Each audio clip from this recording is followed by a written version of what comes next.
So it is time for another farm update. That's up next.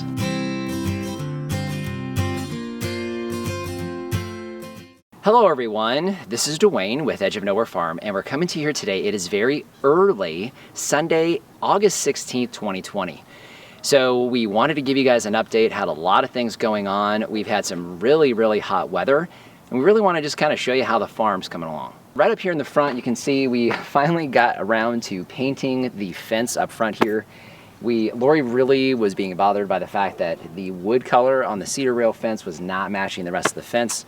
So we went ahead and we got that done. And while I'm here, you'll see through the fence, we have our transplanted mandarin tree that we took from the other farm, the honey mandarin. It's actually doing really well. Got some new growth on it. So I guess we should probably hop inside, look a little more detail. You'll see the new growth we have here in the middle of August pushing out on this mandarin. So you can see back here, obviously struggling a little, but new growth right up in here. So seeing new growth at the tips here is really encouraging. So as Lori pans that way, what we're gonna do is we're gonna walk over here next to our chicken run and coop area.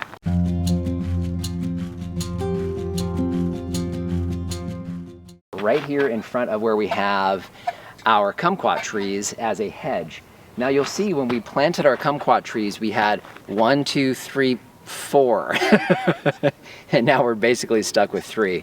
We do have a couple of tree failures here on the farm, and this is actually the first one. So you'll see 3 of these are doing fantastic. There's actually fruit, I believe, on all 3 of these. We went back through to check irrigation a week or 2 ago, had roots out in the irrigation rings, doing really good for these 3. Now that last one, not so much. So let's go ahead and take a look a little closer. This is our Nagami kumquat, and we noticed as soon as we planted this, it had severe leaf drop on it. So obviously this particular tree was in shock from the beginning. So now we've also come back and checked irrigation. We had 1/4-inch strip lines going to each one of these trees for a while because of how much this tree was struggling. They all did fine. This continued to struggle. And then a few weeks ago, it really just started to die. Now, the rootstock is still alive because I have some new growth pushing out on the rootstock, and I have a very little bit of green here on the end.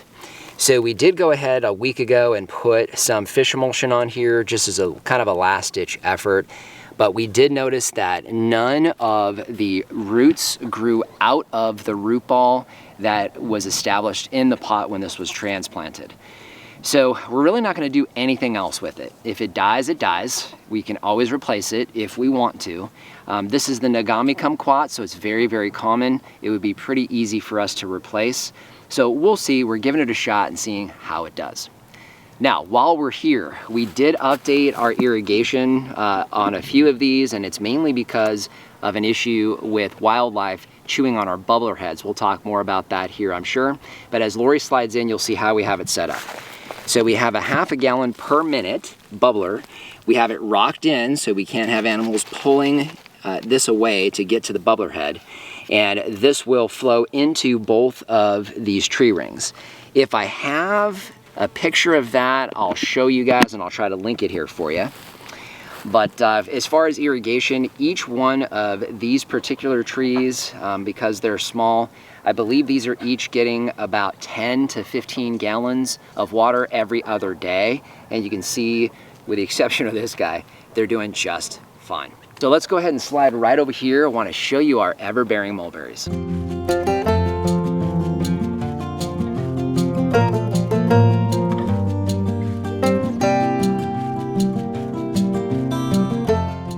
Here we are, we have our ever-bearing mulberries. Now, we have a lot of rabbit pressure on our trees, but these were growing so well inside these cages that we decided to go ahead and pull them out of the cages and give it a shot. Now, the rabbits are still eating, and they're doing a fantastic job of trimming up on these trees for us, while the top of the tree continues to grow very aggressively. We've also removed the stakes on all but this taller tree, and he's probably about okay to do it as well. We had our first really strong dust storm happen last night. Actually tore one of the shingles or tops off of the run back there, the metal sheeting. But these trees did just fine in the brunt of that wind. But you can see they're doing just fantastic, have really strong, amazing growth. Now, one other thing that we did test that we're trying out, and you can see it's gonna have some issues here, is we have a sweet potato that we planted close enough to the irrigation ring here. This one's doing okay, but you can already see we've got ground squirrels coming up underneath it. Not surprised there. And this one, well, the ground squirrels got it to it completely. But either way, these mulberry trees doing very, very good here in the middle of the heat of summer. So now what we're gonna do is take a peek at our chickens as we head around the corner to take a look at our potted trees. These are composting bins that we did out of block. I have this one designed specifically so I can get the tractor in. This is primarily from the chicken coop. It is straw and chicken manure. We'll use this as our primary fertilizer for our fruit trees until we can get some other livestock and manure here on the farm. We have a second pile here that we mainly do our kitchen scraps, and that doesn't go to the chickens, so we've got that as well.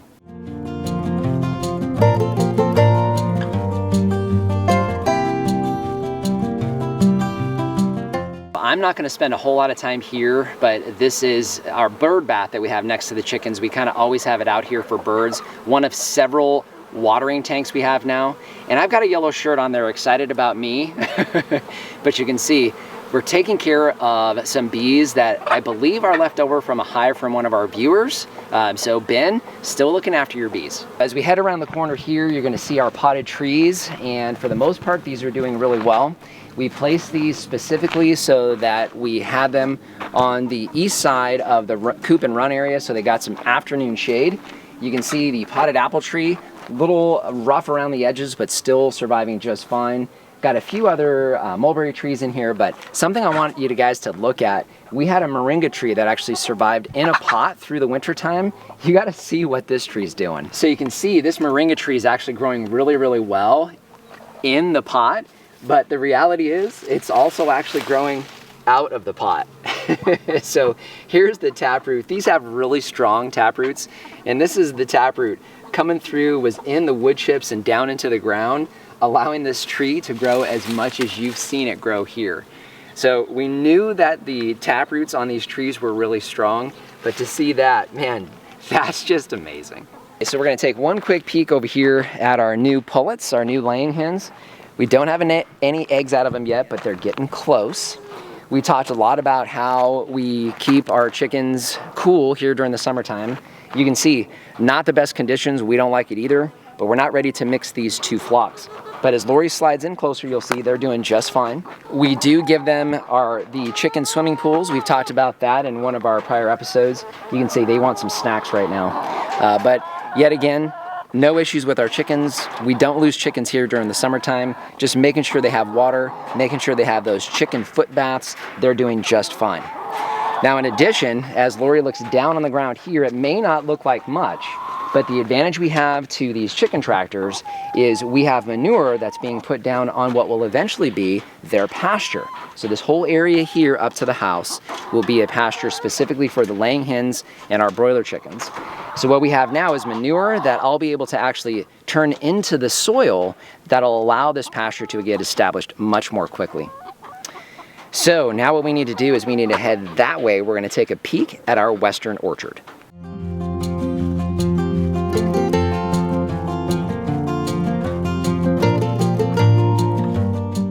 We're right on the corner. I'm looking into the morning sun here. You can see we have our western orchard here.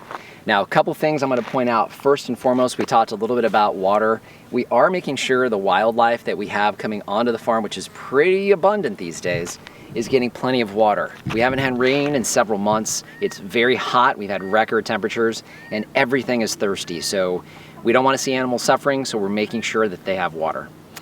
Then back to the orchard. So you can see right here in the corner, we have our 12 peach trees that start out the front part of this orchard, and they're doing fantastic. They don't get a lot of pressure from the rabbits, and we probably are able to go ahead and release them from these cages.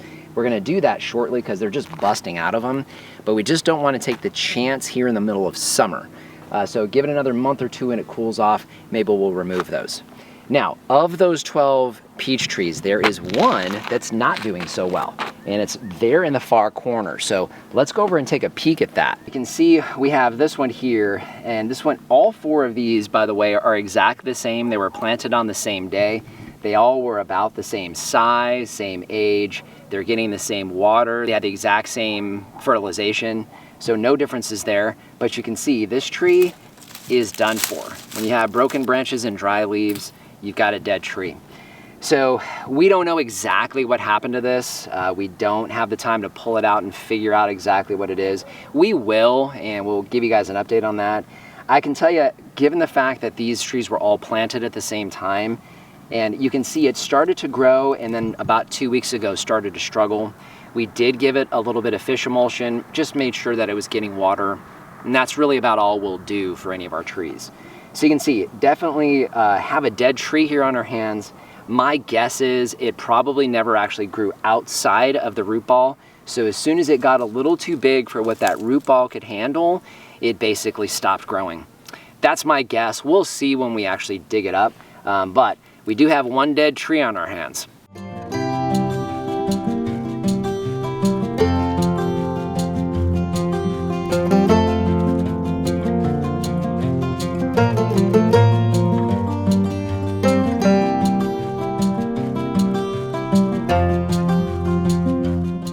This is one of our peach trees. This is the one, it's growing a little more differently.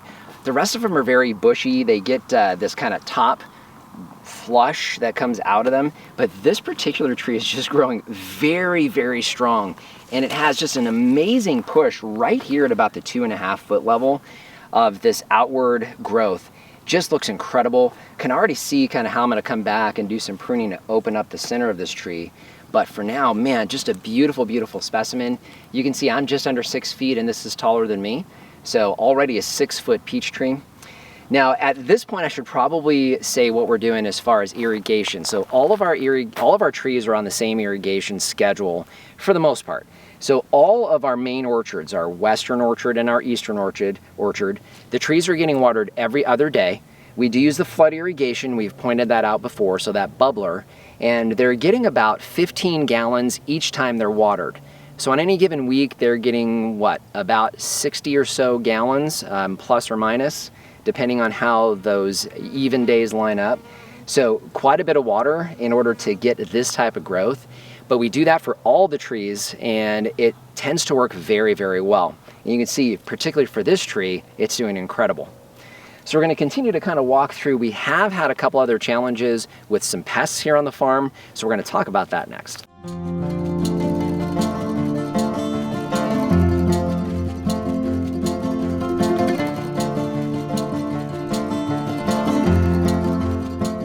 This is actually one of our plum hybrids, and we have a couple of them here that are really, really struggling. Now, the number one problem that we had with this is we had jackrabbits coming through and cut these trees in half before we caught it and actually caged the trees up a little bit better. Now, after that happened, they started to grow and put on some new flush, and then something else started attacking the leaves. So we've got one tree you'll see here in a minute that actually is completely dead from this, and we have a couple more here that are still struggling. Now, we know that they're specifically going after the leaves, which is not allowing these trees to generate the energy to push additional root growth. So they're definitely struggling because of that. And we are trying something a little different. We are definitely into tough love when it comes to our trees. They need to survive out here. We don't have time to baby our trees. But this particular one, we really wanted to see if we could give it a little extra help because it keeps pushing out new growth. As Lori slides in, you'll see it's got some really good, strong new growth on it. And what we're actually testing is a basic, very, very organic spray. And on this one, it's a mixture of cayenne, garlic, and peppermint oil. We sprayed it the other day, and ever since then, we've gotten some new growth off of this tree. So we're gonna see how that does. We'll see whether or not this one survives. Hopefully it does. Of course, if not, Reed's got plenty of other options, and we already have some ideas of what we'll replace it with. So we'll see how this one turns out.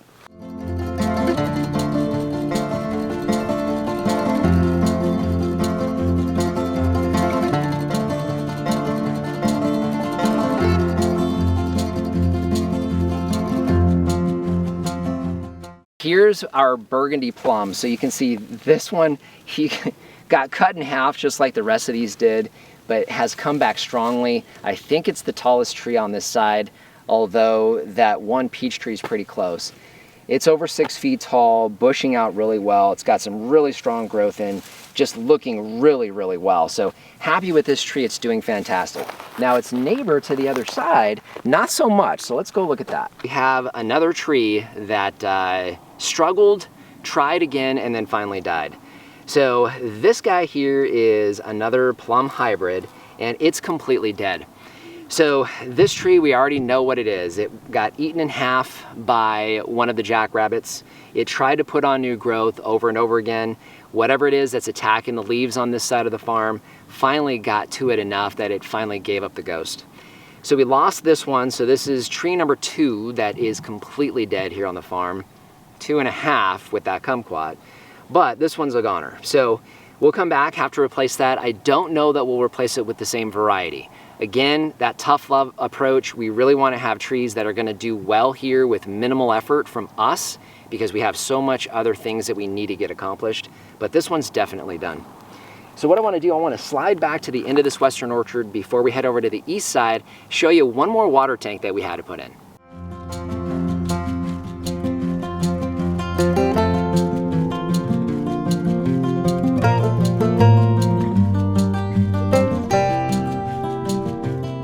Last stop here on the western orchard, you can see this is one of our 2 pomegranate trees, doing really, really well. Fantastic, actually. Another one that got attacked by jackrabbits, but we caught it early enough, and it's been able to really push a lot of new growth. Actually have some brand new growth here just over the last week or so. So with this heat, this super, super high dry heat, it's been doing fantastic. Now, we did talk a little bit about water tanks and the wildlife that we're trying to take care of. As Lori looks down at the bubbler head that we have there, you can see we came back through and we rocked in all of these bubbler heads. Now, we were finding that especially here at the farthest away from the house, we were getting a lot of wildlife coming in and really tearing up all the irrigation and chewing the nozzles. One of them, they actually broke off on the other side. So we came back and we installed these. We've got a video up showing how we did that. But Lori came out just a few days ago, and this one was completely torn off. These sides were dug out, this was torn off. So it was very apparent that we had a coyote that was very thirsty and wanted to get into his primary source of water. And this particular bubbler head has a tendency to run much longer because it's the very end of our irrigation line. So the water does run for this for a good day or so as it kind of clears the line out. So what we did is we figured, well, let's stop trying to fight this. Let's take care of these animals that are dying of thirst. So what we did, as Lori looks over there, we installed one of those concrete mixing trays. That's one of the large concrete mixing trays. We have that right over here. As she walks over, that holds about 20 gallons of water. We filled it day before yesterday, and you can see we already have a few inches worth of water gone. So we already know that we have animals drinking out of this. We've actually had owls. I believe they're the great horned owls. We had 3 of them on the farm last night, right after dark. It was amazing to see them going in and actually drinking from some of these water tanks that we've set up. This is our biggest one. It's the furthest one away from the house. We do know we had a lot of wildlife coming up to this far, and this last emitter is 10 feet from me. And we have a water line in the ground right there that we can tap into and fill this periodically. So doing our part, being good stewards, taking care of the wildlife, that's all part of the deal out here. And that's one of the ways that we're getting that accomplished. So now what we're gonna do, we'll be staring out into the sun, but we're gonna head over to the eastern orchard. Before we do that though, we're gonna make one quick stop at the vineyard garden.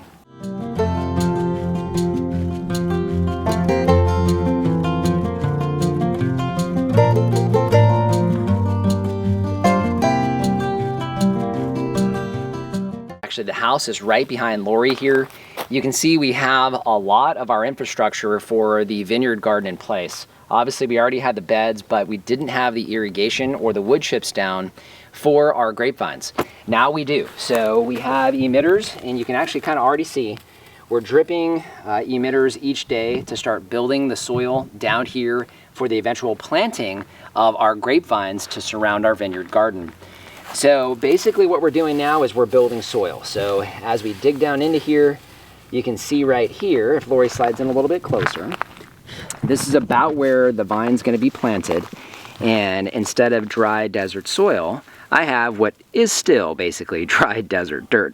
It's just a little wet, but it's just begun. We've only been dripping on here for a couple weeks. We're anticipating putting these vines in sometime late fall or winter.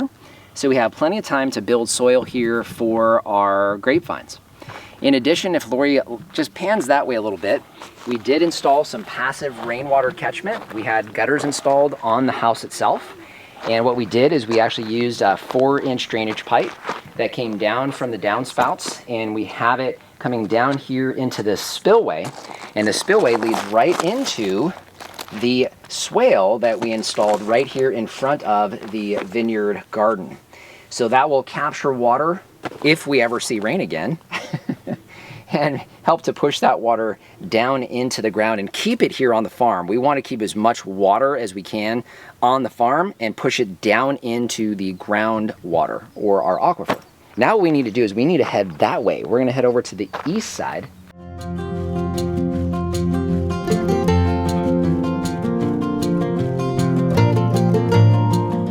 The eastern orchard is where we have figs and our pome fruit. That's pretty much all that's going to be here. A lot of our apples, well actually all of our apples aren't even here yet, but we have most of the figs. We got a handful of spots open for figs, but for the most part they're in. And I'm gonna have Lori pan, we'll kind of show you. The figs are doing fantastic, which is not unusual in the summertime. Now you do get a little bit of leaf drying and maybe a little bit of dieback on some of those. Pretty common. We've had a couple that are just muscling through that though and not even seeing it. So same watering schedule here that we talked about, no differences there. But you can see our different figs, and I'll point out the varieties. So this first one here is the Cadota fig. That generally for us grows pretty tall, so we have to control that top growth. But I've got some really good strong growth down out of the bottom. So I'll probably wind up taking that top one off and letting it bush out here during the winter pruning season. Behind it there's a blackjack fig doing very, very good. Those are always nice and bushy. You can see growing right into the screens we have here.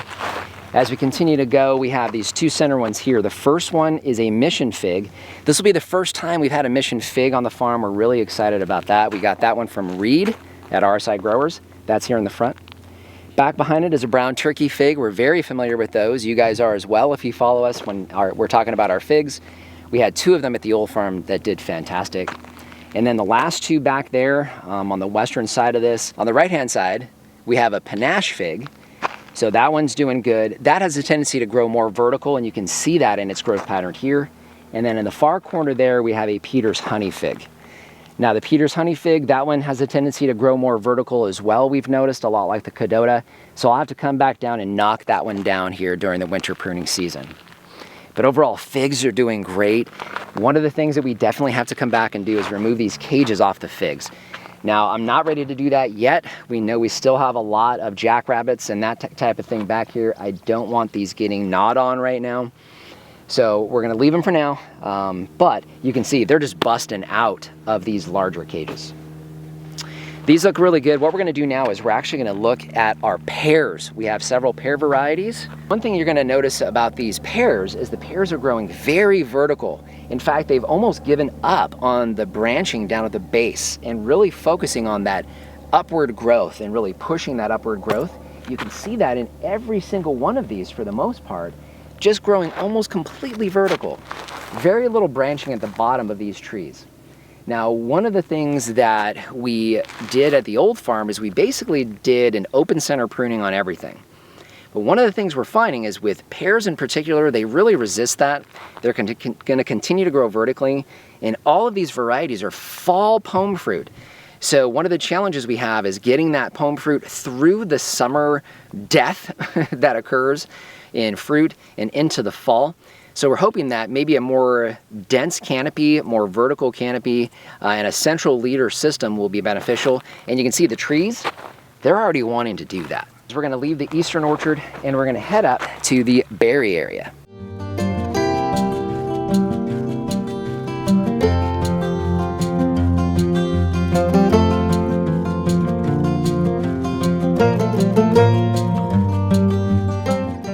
Behind me here, you're gonna see our berry area. Now, for the most part, this is Shangri-La mulberries. That's these first 4 trees here, and a couple of contorted mulberries in the back.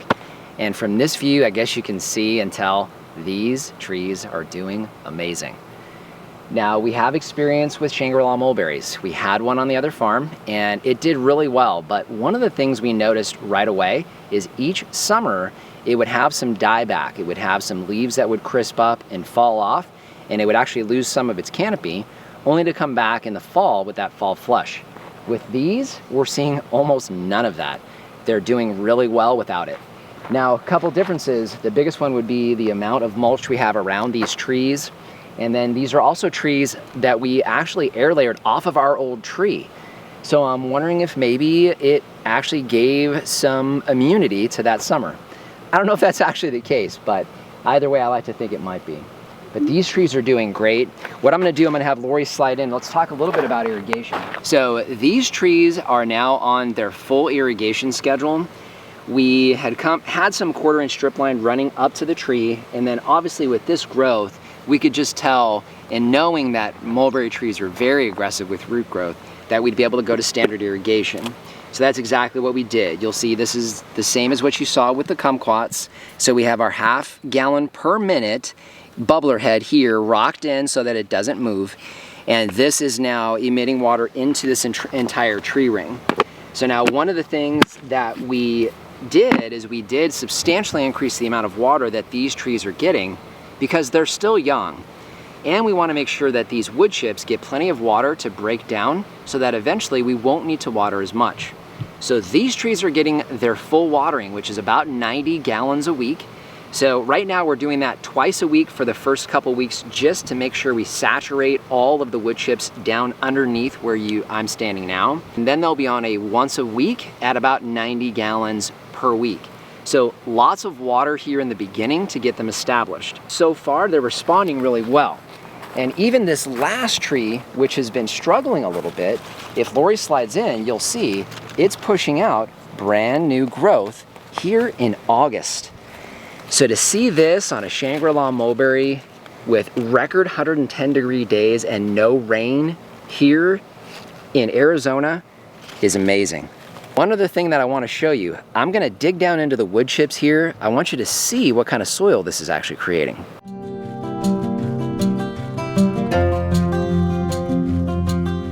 What I want to do, I want to show you, because I'm not down to the ground yet. Let's see if we can get down there. All right. Here we go. Okay, so that is just the nasty clay desert soil, but I had to dig through a few inches of this. That is not basic desert soil. All that is wood chips, water, and thyme. So this, oh, smells so, so good. So this is really just composting wood chips.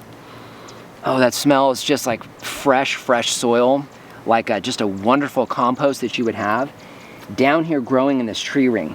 And you can also see the depth. We have a lot of folks ask us, you know, how much wood chips do you put in? So I'm guessing soil line's about here, I'm about here or so. So that's probably about 8 inches. So maybe even a little less than we normally would want.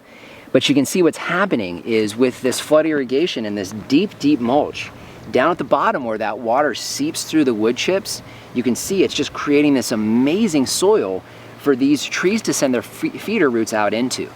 And as we were coming through and checking these, we've already found multiple feeder roots out here in this soil.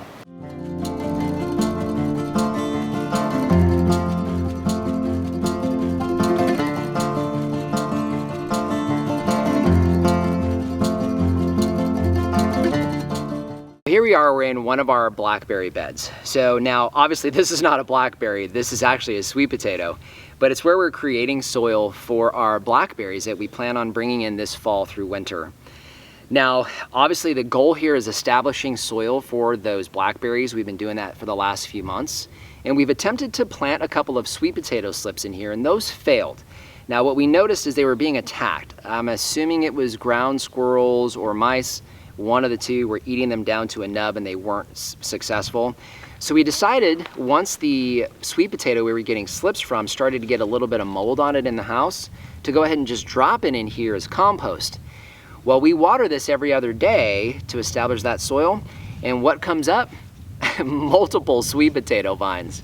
So we've got sweet potato vines coming out all over the place on this. It's starting to bush up slightly here, and you can see it's actually doing incredible. So what we can do now, of course, is take these greens and have them in our smoothies. So I'm looking forward to that. Now, seeing this gets me really excited because we have not put any type of compost or anything. You saw us basically just till up the ground and throw wood chips down here, and we've been watering it. Put a little bit of compost here in the middle because we wanted to transplant some of our worms into here. But this is actually over here, not next to the compost. So this guy was placed into the wood chips and has now grown out into this with wood chips and water only. So to see this gets me really excited for what this bed's gonna look like. I had to show you these two trees. We have two contorted mulberry trees. We had air layers from the old farm that we transplanted here when we planted all these berries, and this tree is doing amazing. It's probably the strongest growth we have on anything here, shy of probably the ever-bearing mulberries. But you can see from this tree, just amazing new growth. Reminder, it's the middle of August, record heat and no rain here in Arizona, basically all summer, and this tree is pushing out new growth everywhere, just doing incredible. Now, we talked a little bit about this in one of our vlogs. If you guys don't follow our vlogs, we try to do them weekly and give updates more regularly there. We talked a little bit about this one in our last vlog that we filmed yesterday, and we looked at the soil that's being built. Very much like the soil that you saw, or that I showed you just a moment ago. Just that amazing soil that's being built out here in these outer rings. And you can see these trees are responding really well to heavy mulch and water. That's really what it takes here in the desert. One other thing I wanted to point out though before we wrap up for today. I want you guys to look down on the ground there. One of the things that we showed you with the grapevine trellising is the passive rain catchment. You'll see we had rain gutters installed and downspouts coming down off of the outbuilding. We're capturing all of the rain runoff that would typically fall onto the concrete, pushing it down into a 4-inch pipe, and that 4-inch pipe has a spillway right there. Now, of course, that is strategically placed. This will be full of wood chips right in here so that we can capture as much water as possible during rain events here in the berry area to push that water down into the ground. So that one is placed so that the water will literally spill down into here, soak into wood chips, and we get to keep all that water that would typically just go to waste. So I hope you guys enjoyed this update. You know, we've got a lot of things planned for the fall. We got a lot of planting that needs to happen. We have livestock coming onto the farm. Cattle for the first time. We should be getting cattle. We'll have pigs on the farm here shortly as well to get us through our growing season for them when we're raising livestock here in the fall through spring. We also have broiler chickens. So a lot coming up. We also have a lot of trees to plant. So Reed's growing out additional trees for us. We've got grapevines to get in. You can see a lot that needs to be filled in. We haven't even really started our citrus yet. So just an amazing amount that needs to happen. We got fall garden beds that we've got coming in, all kinds of stuff going on. But we wanted to give you a quick update here in the middle of just the dog days of summer. You can see just how amazing the trees grow when you give them a couple of basic things. So just want to thank you for joining us today. If you haven't done so already, subscribe to the channel. Questions or comments, please leave those in the comment section down below. Instagram and Facebook, we post content there you won't see here on the YouTube channel. Our Amazon shop, I'll leave a link down in the description. That's a free, painless way to help support the channel. If you start with that link, it doesn't matter what you buy, you help to support us here. And hey, before I forget, if you guys haven't checked it out yet, we've got a new channel.